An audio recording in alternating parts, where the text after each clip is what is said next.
পটল করব, তার জন্য পটলগুলোকে কেটে নিচ্ছি।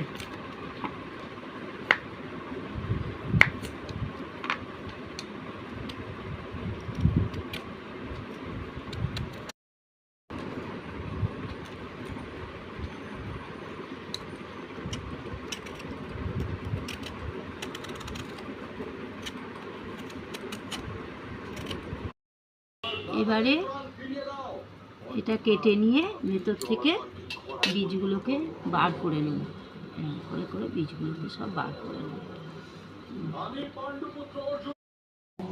পটলটা এরমভাবে মাঝখানটা কেটে নিতে হবে, নিয়ে এবার এখান থেকে বীজগুলো বার করে নেব। সব বীজগুলো জলে খানিকটা খাবার সোডা দিয়ে দিলাম।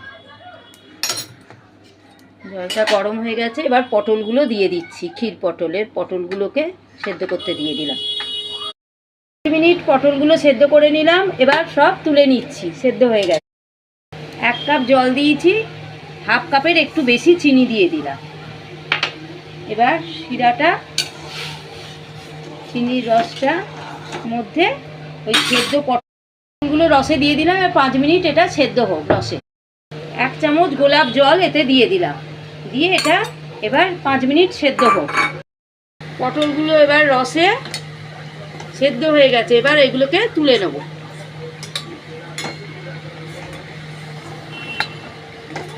এক এক করে এগুলোকে তুলে নেব। 1/2 লিটার দুধের প্যাকেট নিয়েছি, 1/2 লিটার দুধের প্যাকেট নিয়েছি, এটা কড়াইয়ে ঢেলে দিলাম। দুধটা ফুটে গেছে, এবার ওই দুধের মধ্যে 2 গুঁড়ো দুধের প্যাকেট ঢেলে দিলাম। ক্ষীর তৈরি করব। ক্ষীরটা রেডি হয়ে গেছে, এবার ঠান্ডা করে এবার পটলের মধ্যে ভরে দেব। এবার ক্ষীর ঠান্ডা হয়ে গেছে, পটলটাও ঠান্ডা হয়ে গেছে, এবার ক্ষীরগুলো পটলের মধ্যে ভরে দেবো এইভাবে।